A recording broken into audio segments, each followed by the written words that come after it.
Rocky और रानी की प्रेम कहानी का ट्रेलर देख के पता चला कि करण जौहर के बॉलीवुड में 25 साल पूरे हो चुके हैं और ये सुन के half the internet was like, तो उससे मेरा क्या फायदा, मुझे क्या मिल रहा है, मुझे क्या दे रहा है कोई।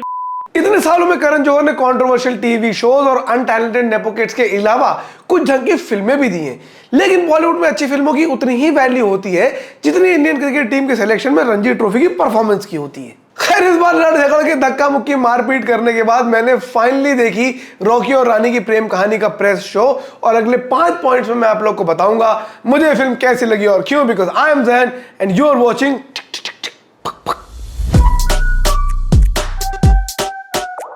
अगर कभी एग्जाम में सवाल आ जाए कि व्हाट इज बॉलीवुड, तो क्या जवाब दोगे? चरसी, शराबी, नशेड़ी, गंजेड़ी, नेपोकिड, ये तो नहीं लिख सकते। Everything in life can not be as simple as a YouTube hate comment, right? In my personal opinion, Bollywood is a film industry that gives you an escape from the realness and the sadness of this actual world. ये आपको 3 घंटों में हंसाएगा, रुलाएगा, समझाएगा और and में एक ऐसा poetic justice दिखा देगा जो शायद अपने लाइफ टाइम में कभी ना देख पाए। This is the core of Bollywood and this is why it became such a popular thing in India. दशकों में बॉलीवुड के कई रूप बदले, अलग अलग चीजें आई, लेकिन ये कोर बहुत ज्यादा इंटैक्ट रहा। और जब जब करण जौहर ने भी इस कोर के इर्द गिर्द फिल्में बनाई हैं, उनकी फिल्म हमेशा ही सक्सेसफुल हुई है। इस पिक्चर के बारे में मेरा क्या ओपिनियन ये मैं आप लोग को बताऊंगा, लेकिन उससे पहले मैं आप लोग को एक और बात बताना चाहता हूं, क्योंकि क्या है गाइस कि ओपिनियन आजकल सबके पास होता है, लेकिन उस ओपिनियन से अब आप फाइनली पैसे भी कमा सकते हैं। कैसे? ट्रेडेक्स ऐप से। ट्रेडेक्स एक ओपिनियन ट्रेडिंग प्लेटफॉर्म है जहां पर आप अपना ओपिनियन दर्ज करा के ढेर सारे पैसे कमा सकते हैं। फेक लग रहा है ना? पहले मुझे भी लगा था, लेकिन भाई साहब फेक है नहीं, रियल चीज है ये। इनफैक्ट अक्षर पटेल ब्रांड एम्बेसडर है इस ऐप का। सिंपल साइन अप प्रोसेस है, अपना नंबर डालो, फिर चाहे व्हाट्सएप या एसएमएस से ओटीपी मंगा लो एंड देन ऐप शुरू। ये वाला कूपन कोड डालोगे तो साइन अप बोनस भी मिल जाएगा। बस फिर सिंपल सा सीन है, यहाँ अलग अलग कैटेगरीज हैं, अलग अलग नीश है। अपनी प्रेफरेंस, नॉलेज, ओपिनियन सेट के हिसाब से अपनी नीश सेलेक्ट करो, कैटेगरी सेलेक्ट करो, उसमें पार्टिसिपेट करो और भाई साहब तुम्हारी कैबे टाइम पर आए चाहे ना आए, इसका विड्रॉल प्रोसेस इतना स्मूथ है कि फटाक से कुछ मिनटों में तुम्हारे अकाउंट में तुम्हारा पैसा आ जाएगा। नए लौंडों के लिए वर्चुअल इवेंट्स भी हैं जहां आप सिर्फ 4 रुपए लगा के प्रैक्टिस कर सकते हैं before you start participating in the actual real events.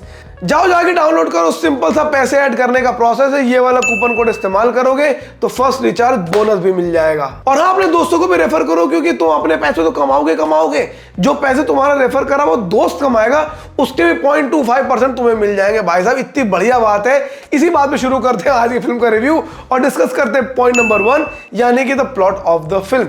Film का प्लॉट यह है कि रणवीर सिंह एक बहुत अमीर पंजाबी परिवार से बिलोंग करते हैं। इतने अमीर है भाई साहब कि वो नाश्ते में बब्बू गोशा भी फेंडी और डियोर का ही खाते होंगे।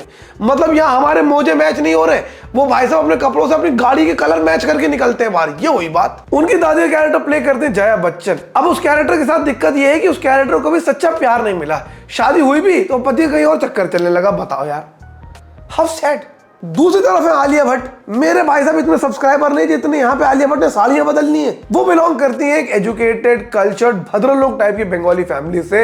इन दोनों के बीच में इश्क, मोहब्बत, प्यार हो जाता है और उसके बाद इन लोग को रियलाइज होता है कि हमारी फैमिली तो उतनी अलग है जितनी बीएनडी भाई और रवीश कुमार। तो ये जुगाड़ निकालते हैं, कुछ टाइम के लिए टेस्ट एंड ट्रायल के हिसाब से अपनी फैमिली एक्सचेंज कर लेते हैं। मैंने कहा वाह, ये बहुत बढ़िया बकचोदी तुम लोग लेकर आए हो कि फैमिली एक्सचेंज कर लेंगे। मेरी भी फैमिली एक्सचेंज करा दो भाई साहब, मैं भी चला जाऊं किसी ढंग की फैमिली में। सुनने में प्लॉट बहुत absurd लगता है, लेकिन प्लॉट एक्चुअली काफी ज्यादा इंटरेस्टिंग है। फिल्म के अंदर कई सारे सब प्लॉट्स हैं जो कि सब मर्ज होते हैं एक सिंगुलर प्लॉट के अंदर। मजेदार प्लॉट है और आपको पिक्चर देख के मजा आएगा। So for the plot, big thumbs up. Point number 2, the performances की बात तो बाद में करेंगे भाई, पहली बात सुन लो कास्टिंग की, क्योंकि बहुत टाइम बाद बॉलीवुड की एक इतनी डाइवर्स स्टार कास्ट के साथ पिक्चर आई है। फिल्म की लीड रोल्स में ऑफ कोर्स रणवीर सिंह और आलिया भट्ट, और दोनों ने ही बहुत ही जबरदस्त काम करा है।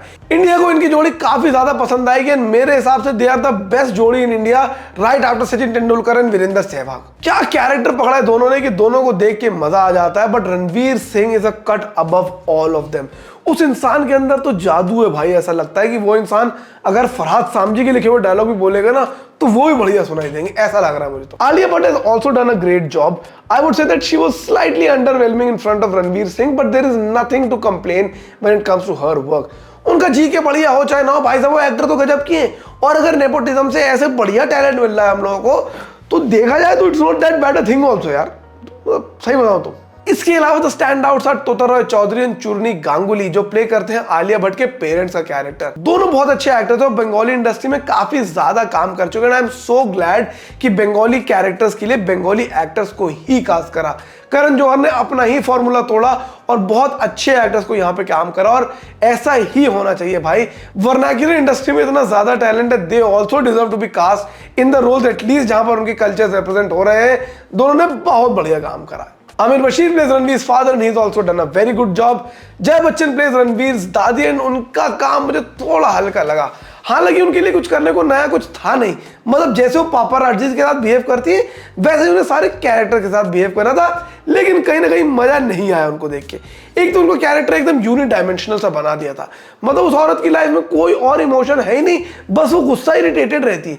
मैंने कहा ऐसे कैसे हो सकता है यार, हफ्ते में एक बार तो मेरी बीवी भी हंस देती है, ये क्या माहौल बना रखा है भाई कि मैडम को मूड ही खराब रहता है हमेशा। उनकी परफॉर्मेंस मुझे काफी अंडरवेलमिंग लगी। उसके अलावा सारी की सारी परफॉर्मेंस बहुत अच्छी थी, स्पेशली धर्मेंद्र जी और शबाना आजमी जी की। उनका सब प्लॉट देख के तो मजा ही आ जाएगा आप लोगों को। मैं कुछ भी स्पॉइल या लीक नहीं करूंगा, लेकिन उनकी कहानी भी बहुत ही इंटरेस्टिंग है, कैरेक्टर्स भी बहुत मजेदार है। Point number 3, comedy. जैसे 500 रुपए का नोट खुला होने के बाद एकदम गायब हो जाता है ना, वैसे ही बॉलीवुड से भाई साहब कॉमेडी गायब हो चुकी है। कॉमेडी के नाम पे या तो फरहाद सामजी के चूतिया पे के जोक्स मिलते हैं या फिर उल्टी सीधी अडल्ट डबल मीनिंग कॉमेडी। मतलब फरहाद सामजी ने खुद, भाई साहब मैं सच बता रहा हूँ, एक शो में जोक लिखा है कि टीचर जो है बच्चे से पूछती है ABCD सुनाओ, बच्चा कहता है ABC, कहती है और सुनाओ, तो कहता और सब ठीक आप सुनाओ। पैसा लिया इस चीज का। बट यहाँ ऐसा नहीं, कॉमेडी काफी ज्यादा इफेक्टिव है, सिचुएशंस फनी है, डायलॉग्स फनी है, कैरेक्टर्स के बिहेवियर फनी है और ओवरऑल माहौल ऐसा बन जाता है कि लोग ताली बजा बजा के पीट पीट के हंसते हैं। सो अगर आप फैमिली के साथ प्लान करने जा रहे हैं, रेस्ट एश्योर्ड कि आपको काफी ज्यादा मजा आने वाला है from the comedy aspect of it. अब बात करते हैं, थोड़ी गड़बड़ बात होगी। Point number 4, the preachiness of the film. ऐसा लग रहा है भाई साहब पिक्चर में मॉरल साइंस का लेक्चर सुनने आए हो यहाँ पर। भाई इतना तो ज्ञान हमारी मम्मी ग्लास टूटने पे नहीं देती, जितना इस फिल्म ने यहाँ पे ज्ञान दे दिया है। बात बात पे लोग ज्ञान दे रहे हैं, इधर उधर चीजें समझा रहे हैं। मैंने कहा मैं पिक्चर देखने आया हूँ कि रविश की रिपोर्ट देखने आया हूँ मैं। ऑल तो चीजें अच्छी थी, पॉइंट्स अच्छे थे, बातें अच्छी हो रही थी, लेकिन इतनी ज्यादा प्रीचीनेस हो गई एक वक्त के बाद that it became a tad bit annoying.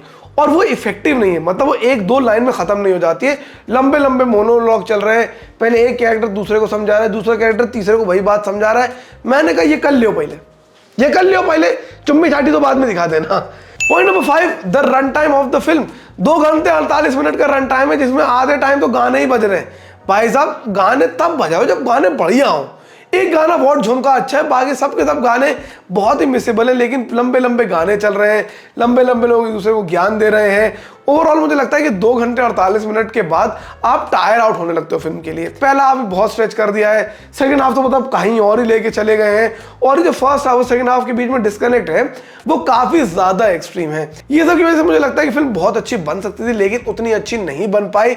But एक कंप्लीट फैमिली एंटरटेनर है। बहुत टाइम बाद ऐसी फिल्म आई जहां पूरी फैमिली के साथ जाए, एंजॉय करें, आप लोग को मजा आएगा। मैं इस फिल्म को देना चाहता हूँ 3.5 स्टार्स आउट ऑफ 5।